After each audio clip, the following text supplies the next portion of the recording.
Well, this is a bit overdue. It's been quite a while, but finally getting around to reviewing Kingdom Hearts 3.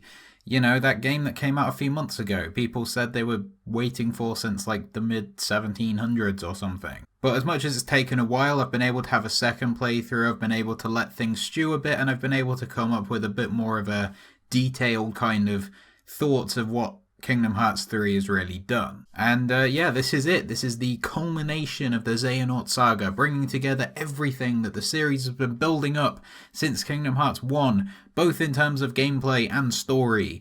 And does it live up to that mantle? Does it live up to the old games, to the name that it's built for itself? The answer's no.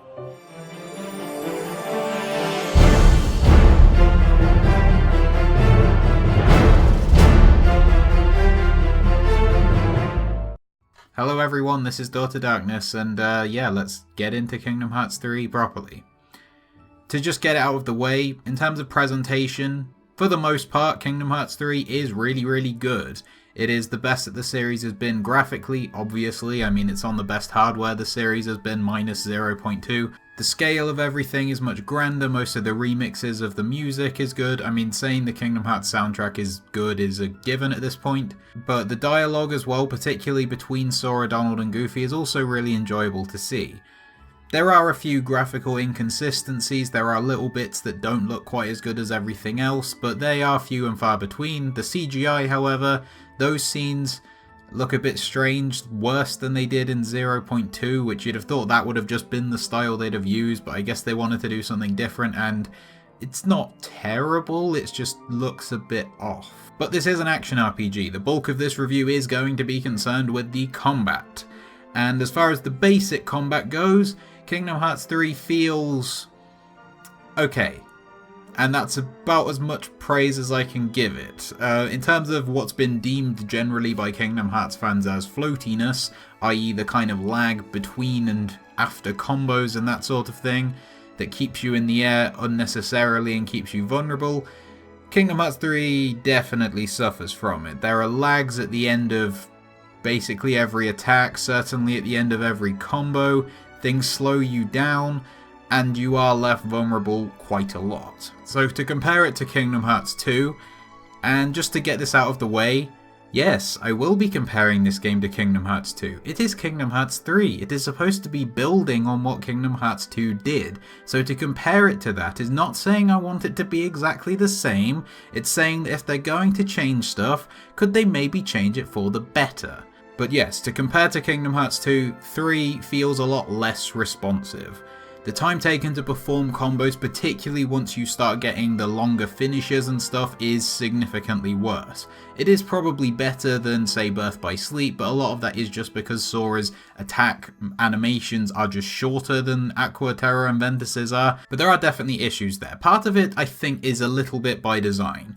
I think the game is, to an extent, engineered to keep you in the air. And that's why you can air slide in the middle of combos and stuff, and cancel combos in theory. We'll get onto that later. But that's why your initial combos are significantly longer and why new finishes kind of add on to the old ones. Very few of them involve a single strike. Aerial combat at least does give you the illusion of being fast, so it feels somewhat satisfying to play for the most part. Even if you are still being left vulnerable, and in a practical terms it's not really much better than Birth by Sleep. As for the ground combos, I think they're weaker than the aerial counterparts in 1, 2 and 3 now, which is to say they're still worse than both 1 and 2 in 3. They feel a lot more sluggish than the air combos, and really more like a means to an end to build up situation commands than anything like in their own right, which is very unfortunate because combos are the core of an action game, really, aren't they? We do get a couple of combo modifiers. That's the first time they've been in the series since Kingdom Hearts 2. Rising Spiral in particular is really, I'd say that's possibly my favourite ability in the game, but I haven't like sat down and thought about that. It is really nice though. It's an evolution of upper slash because you go up with the enemy. It would be nice if the, I think it's Groundbreaker attack that does the opposite did the same. But whatever, that was nice to see, but I kind of wish we'd had, you know, a horizontal slash equivalent and a finishing leap equivalent and that sort of thing. But we don't. because their focus was in other areas, I guess. The standard finishers, both in the ground and in the air, are not very good. They are very slow. They don't really seem to pack much of a punch either. And then the finishers you get later on have limited use as well. Speed Slash is long and slow and leaves you vulnerable. Triple Rush is fine, I guess, but nothing special. And then Magic Flash is Magic Flash. But all of them expose the biggest problem with Kingdom Hearts 3, and it comes off one of the best introductions that's poorly handled. One of the strongest new features of basic combat is the ability to at an instant cancel combos. You can air slide, dodge roll, or guard in the middle of a combo and it will break off the combo and you'll be protected. So if you get attacked, then you can react instantly, you don't have to wait for an animation to finish. That's really, really good, and it was in 0.2 as well, and it led to some interesting things that you could do. Movement between things was very fluid. So for example, when fighting the Zodiac Phantom Aqua, rather than, countering when you guard, the best thing to do was jump from it and you could get an air combo started and move into a ground one. It was the ability to move things together a lot more fluidly there that made that game feel special at times. Kingdom Hearts 3 does not have that. You can break off combos, you can cancel them with a guard or an air slide or a dodge roll, but not instantly. So if you've got a long finish animation, you are either doing that long finish animation or you're getting hit out of it by an enemy or going into a transformation or something. You can't just air slide out in the middle. To be fair, you couldn't do that in 1 or 2 either. But the thing is, there, you had iframes during finishes, and it's really bizarre that you don't now. In aerial finish in Kingdom Hearts 2, it's quite a long animation. It takes a few seconds, right? And you can't break out of it. Once you're in, you're in. But the enemy can't hit you out of it either. So at least once you've committed, you can commit. You can't commit and then, oh, suddenly the enemy attacks, so I'm being attacked and there was nothing I could have done about it. There you had iframes, and it seems so strange that you both remove the ability to cancel the finisher and remove the iframes. I think one or the other at least you need. 0.2 had it. Why doesn't Kingdom Hearts 3 have it? Why are they making downgrades from the tech demo? And what makes it even more frustrating, some of the finishers do give you iframes. Specifically, the combo finishes you do with Donald and Goofy, and you have a couple of transformation finish attacks too, that give you iframes. You cannot be hit out of one of those attacks. So why would they do it for them, but not for the standard ones? It just seems really bizarre to me. But in terms of the dodges themselves, they're fine. Dodge roll is good. It's not infinite. We've not got an aqua cartwheel situation going on. Air slide probably feels better than it does in any game, apart from maybe Days, honestly. And as for guard, well, the animation is pretty much the same as it was in 2, but the usefulness isn't so much. There are lots of times where you can be guarding like an extended attack, so if something's charging at you and you're blocking it for a while, that your block will just stop. And I don't know if the game thinks you're trying to do something else, so it just stops you. And this works the same for Once More as well. I've died a lot of times during combos, despite having withstand combo as it is now. And I don't know if the game thinks you're trying to do something if you nudge the analog stick or something, but that's just a weird problem, and I don't know why it's in there. And then another addition to the combat is Keyblade switching. This was a really good idea, and I'm glad that they've got it in there, because of the nature of situation commands there's less choice. Keyblade switching at least gives you a little bit of that choice back. But the problem is, it advertises it as something that you can do in the middle of combos, and quite apart from the fact that there's very little point in doing that, you have the same attacks regardless of what your Keyblade is, you can't do it in the middle of combos, or at least if you do, there will be a big pause in the middle of the combo while Sora stops, changes his Keyblade, and then starts attacking again. Funnily enough, Final Fantasy 15 did this better than Kingdom Hearts 3. What world are we living in that Final Fantasy 15 is a better action game than Kingdom Hearts 3?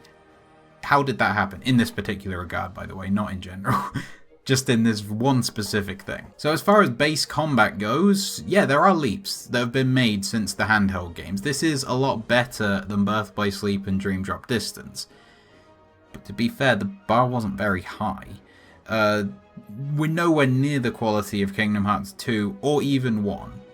I'd hoped going into the game that it would be better than 1. I didn't think it was ever going to be better than 2, but it's worse than 1 as well. It's got issues there that even Kingdom Hearts 1, the first game in the series, released 17 years ago, didn't have. And the fact that it's somehow worse than 0.2 in this regard just baffles me, honestly. But anyway, on to magic. We see, obviously, the return of the old favourites, you know, your Fire, your Blizzard, your Thunder, your Cure, your Aero, and Water makes its first appearance in Kingdom Hearts as well, which, I mean, is fine, I guess. There's no problem with it. It kind of has a little bit of a reflecty sort of quality to it, where it surrounds you and protects you before attacking. Not quite exactly the same as Reflect, but interestingly similar. While Aero is kind of this game's equivalent of Magnet, if anything. And as in Kingdom Hearts 2, you can integrate magic into your combos. So, you know, you can, if you've got, 3 combo hits and then a finisher in your normal combo, 3 fires, fire finisher. Or 3 hits, fire finisher, fire, 2 hits, combo finisher. Whatever you want to do, that is there. But also as a very nice addition, you can use magic while moving now, which you couldn't do in Kingdom Hearts 2 unless you were in Wisdom form, Final form, or Master form. And this was in 0.2 as well, but, you know, that was a tech demo for this, so improvements that made that are also in this, I'm still going to consider Kingdom Hearts 3 improvements, and that's definitely a really positive addition to the game. And I like as well the fact that you can affect the status of enemies with magic in this game, so if you use Blizzard on an enemy, it freezes and that kind of thing. But I do wish they'd kind of gone a little bit harder onto the status effects of this. So many things in Kingdom Hearts 3 deal loads of damage. I don't think magic needed to be one of them. It could be more of a tactical thing where you can inflict, you know, stun with thunder, or burning with fire that would kind of work like a poison sort of spell that just takes chip damage away constantly. And that way I just feel like it would be an extension of your combos rather than potentially making the combos obsolete. It is certainly very powerful, perhaps too powerful. I mean, there's the fire spam meme that is obviously exaggerated, but is true in a lot of cases, particularly on the 3 difficulty modes available at launch. On critical mode, that problem is alleviated somewhat by having a much smaller MP bar, and you do have to be a bit more careful about using your magic. But on top of that, we've got the addition of Grand Magic, where if you basically build up a situation command using magic, you will get the next tier of that. So if you have Fire, then you could unlock Fyra, and Fyra can unlock Fyraga and that sort of thing. I quite like this as a system. I think it works well. The problem comes when some accessories that you can get really early in the game give you tier 4 magic. There's literally, I think, a pre-order bonus. I don't know which one, because I didn't have any pre-order bonuses, which gives you one of the tier 4 magic spells, which is a bit ridiculous. Right from the start of the game, you've got that. Like, it's basically just giving you endgame abilities really early for no reason. That was a problem that Birth by Sleep and Dream Drop Distance had, but their progression system was built in a way that could happen. Here it's not, and they just shove these things at you for no reason. It's really strange, and I don't know why they do it. But speaking of Grand Magic, it is of course part of the system that basically provides the majority of your combat options in Kingdom Hearts 3, which is Situation Commands. Replacing the dual command menus of Kingdom Hearts 2, instead you have these arrows that appear on top of your command menu, and basically once they fill up, you get given most likely a form change, but you could get some Grand Magic or something like that, which come up with the triangle button. You use L2 to pick which one you want to do, and then triangle to do it. And then at the same time there's a random element where team attacks and attraction flow can be given to you based on the situation of the battle rather than anything that you're actually doing. And this really does feel like a downgrade from previous games. Options are given to you situationally rather than you picking the situation where to use each of the spells or whatever. You don't have to think, the game thinks for you. That's kind of the core of the situation command issue. And situation commands as well, they only affect themselves. It just gets rid of itself, so there's no cost. You don't run out of MP from using them or anything like that. There's no resource management required. You just get them and do them, and that's basically it. And the worst example of this is attraction flow. It pops up pretty much randomly, and then it does a ridiculous amount of damage while also looking really stupid. Because it looked really stupid, I didn't actually use it ever in my first playthrough, and in my second I used Critical Converter, so You know, it didn't hurt the game as much for me. I basically only used it when the game forced me to. But yeah, I've heard from other people that it is quite overpowered. And at launch this stuff was even worse, because on Proud Mode, like, Proud Mode is really easy. You can destroy everything using these situation commands on Proud Mode. Thankfully you can't on Critical Mode anymore, but that does expose some of the other flaws of the game, so yeah, that's a thing. But now at least you do have a bit less time to choose situation commands. They seem to come up a bit less often as well. So it is improved, but it is still imperfect. And also on situation commands is probably the biggest USP of Kingdom Hearts 3's combat system, which is the form changes, the Keyblade transformations, which basically they change the physical form of your Keyblade and let you do different attacks based on what it is. So you've got a shield, which is really useful by the way, you've got a staff, like claws, yo-yos, a lance, a flag. Yeah, there's loads of different options there. They've got varying uses. Most of them are relatively fun to use, to be fair. The one I end up using the most is always second form, because like Kingdom Hearts 2 Sora is best Sora, and second form Sora is not as good, but you know, he's sort of on the way there, I guess. It is a poor imitation of the Kingdom Hearts 2 basically combat, but it's, you know, at least it is an imitation. Mirage Staff and Counter Shield were the ones that I basically used alongside second form throughout most of the game. They seem the most useful. Apart from that, a lot of them, they're fun enough, but kind of superficial. Which kind of sums up Kingdom Hearts 3's combat as a whole. You have loads of options, but it's superficial variety that just give you different ways to do the same thing. Which, funnily enough, is not the case with shot locks. This was one of the things I was the most worried about in Kingdom Hearts 3, because in Birth by Sleep, they break the game. I mean, everything in Birth by Sleep breaks the game, but shot locks in particular could destroy everything, and then you get your focus back basically straight away, and you could destroy everything again. But they are a lot better here. They work to kind of unload a bit of damage, maybe give you a bit of breathing space if you're struggling or whatever. That's fine, but the focus gauge doesn't fill up completely, it doesn't do loads of damage. And if the focus gauge runs out, you go into charge mode, where you can't actually do any shot locks until it's full again. You can only use it to activate Air Step, which is one of the best additions to the Kingdom Hearts 3 combat system. And allows you to close in on enemies instantly. You can either do an attack or wait a bit and then move into a normal combo. And this is probably made more useful by the fact that Sora whiffs a lot of his combos and you're kind of flailing about all over the place until something connects. Well, at least if you air step towards them, then you're right next to the enemy and you've got a better chance of hitting them. And that's basically everything that Sora can do as far as combat's concerned, but in terms of movement, I can say that this is probably the area where Kingdom Hearts 3 shines the most compared to the previous ones. Not everything that it adds in terms of movement is perfectly executed, but they are still far more extensive than ever before, and they do give you a lot more options than you had in past games. You've got, you know, high jump, glide, double flight, air slide, or returning. They all work perfectly fine. But on top of that, we've got flow motion returning from dream drop distance, and mercifully it is far more limited in this game than it was in that one. It's useful for movement, but doesn't completely break progression, because you do actually upgrade flow motion as you go along, which you didn't in dream drop distance. But also, there are limits, like you can only do one super jump, you can't just sort of stay in flow motion forever. And it's not infinite, which is nice. I think now it works as a nice addition to the thing rather than dominating everything. And then we've got a new addition, which is wall running, which is nice. It adds a layer of verticality to the worlds. I think particularly in Olympus and Arendelle that this particular feature shines. It does feel a little bit stiff, especially when you're trying to change from moving up to moving sideways. It just feels a bit jarring the way you do that. But on the whole, it does add a lot to the movement.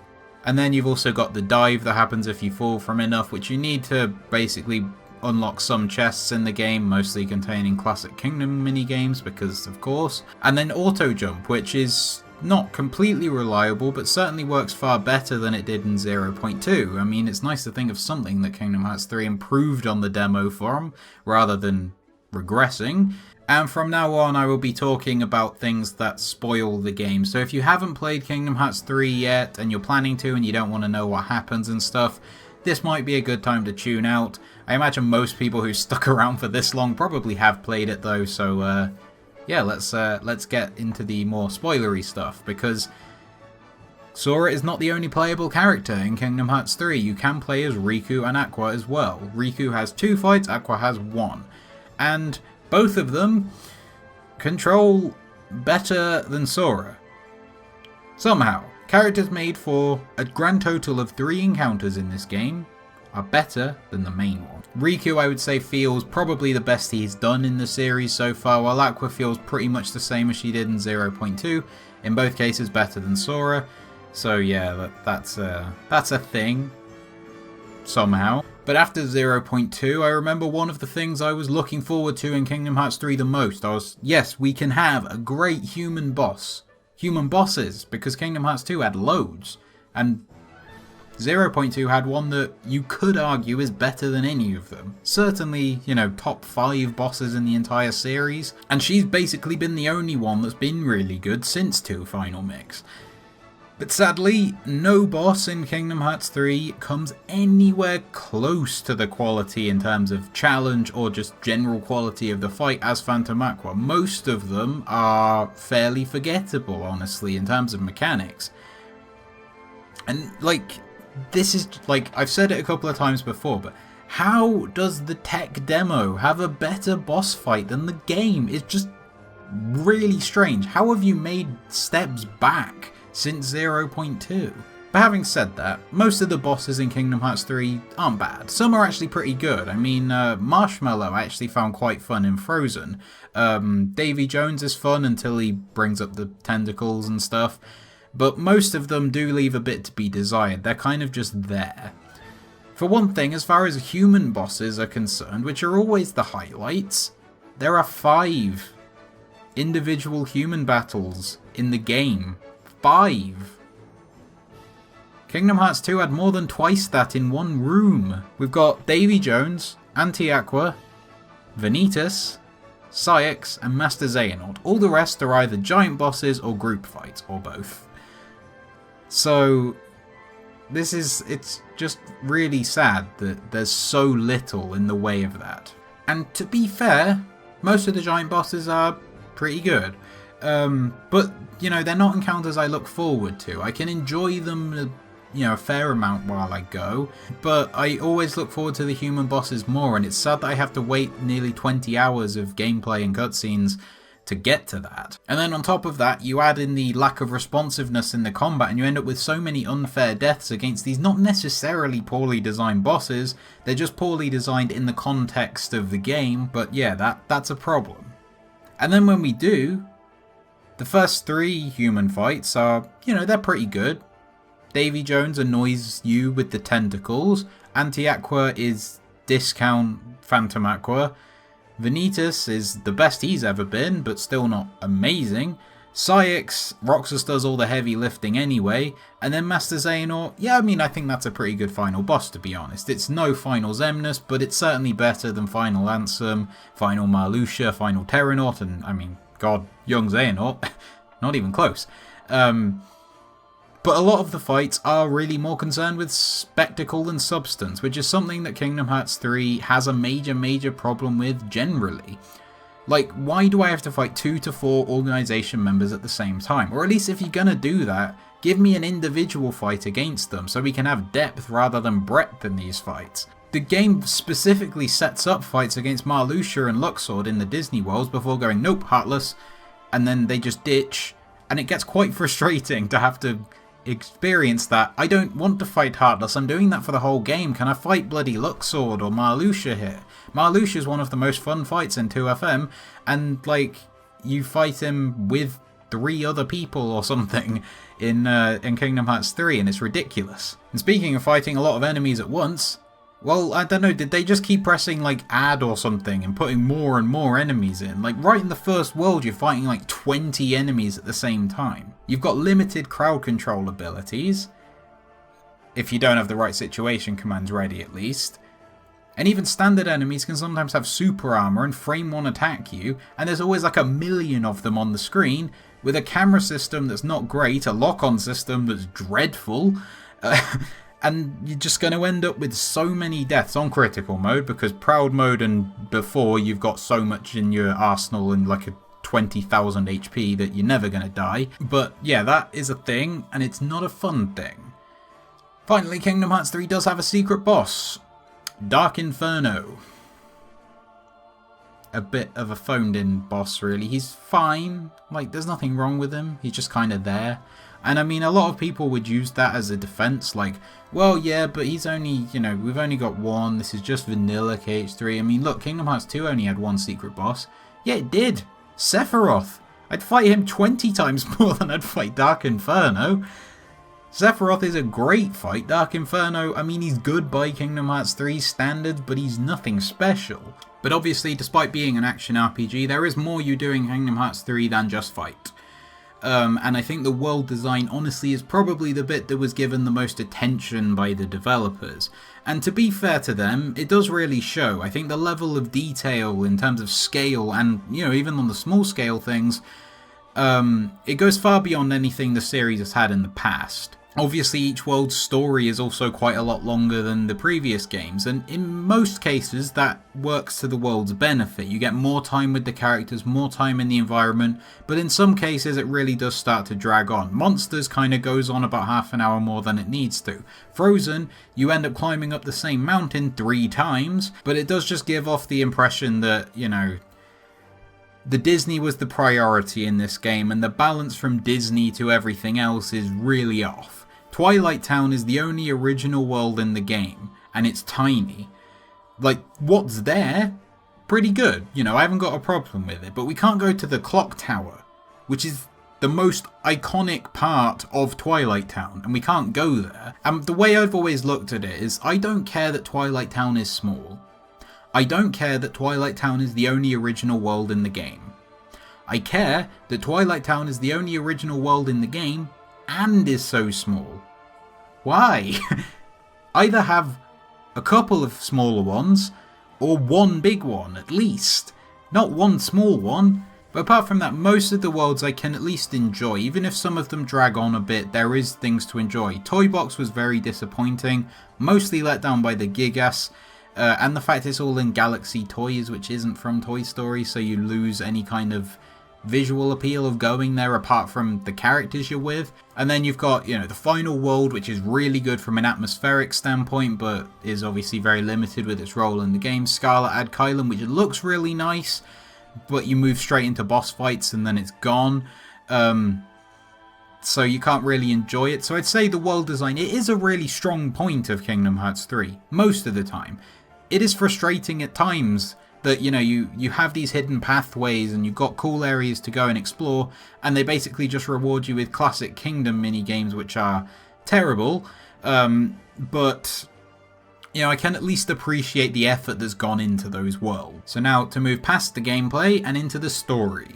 Surprisingly enough, the story of Kingdom Hearts 3 is fairly simple. The conflict between the 7 Lights and the 13 Darknesses was set up at the end of Dream Drop Distance, and that's basically it. You're just assembling the pieces together, but unfortunately it's assembled in a way where none of this happens until you've completed all of the Disney worlds. It's like over 20 hours in the game before you go to save Aqua, which is the first meaningful thing that you do. Sora's going around trying to unlock the power of waking, which, you know, it is very relevant later on, but basically just serves as an excuse for him to keep travelling between worlds.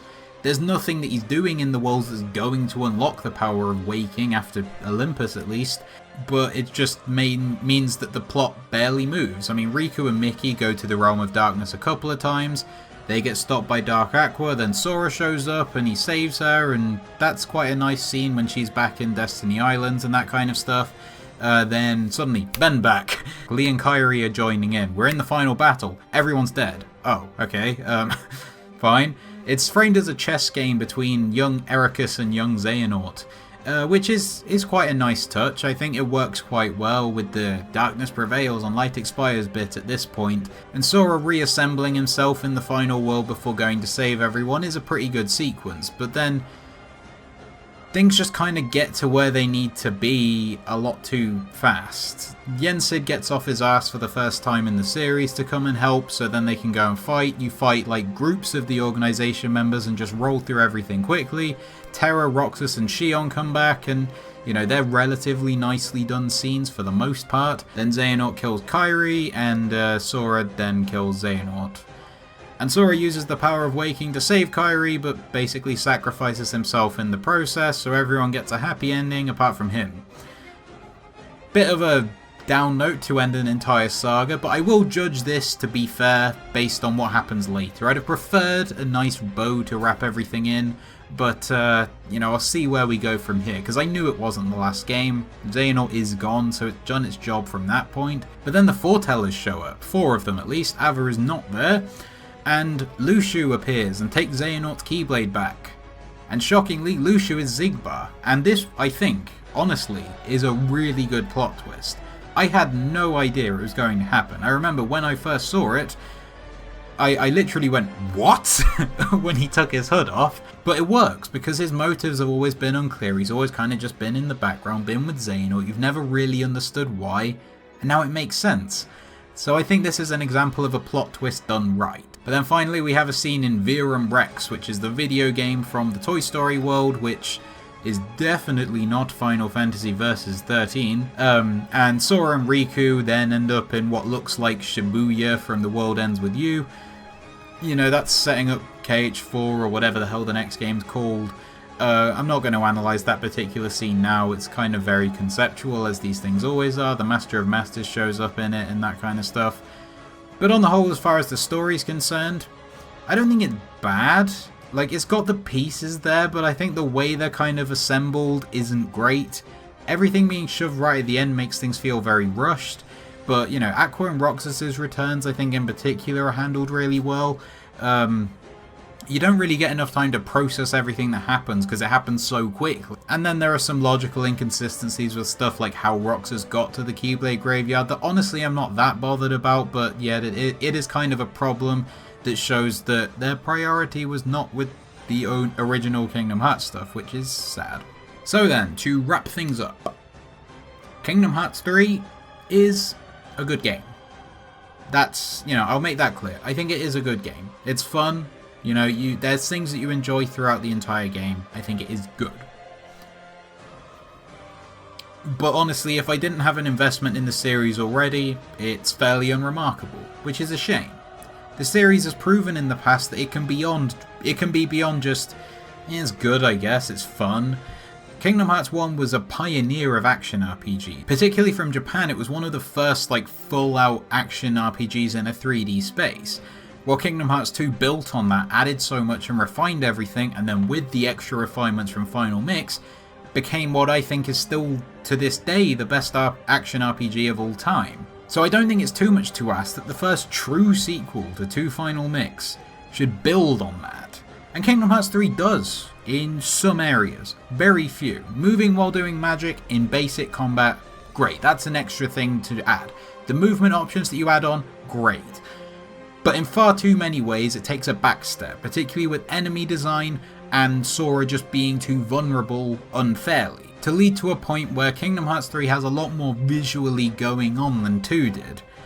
But it's all superficial variety. You have so many things that just do the same thing and there's no thought required to go through the game.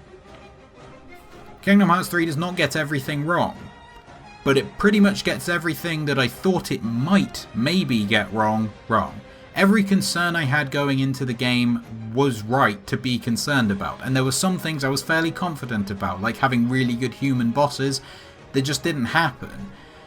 So yes, Kingdom Hearts 3 is a good game, but it's kind of hard to leave it without a feeling of disappointment, and that's really unfortunate. So that's all I have to say. What do you think of Kingdom Hearts 3? Please leave your thoughts in the comment section below the video, and while you're down there, please like this video if you did, and if you liked it, then check out my other videos and subscribe to this channel. And as always, thank you for watching.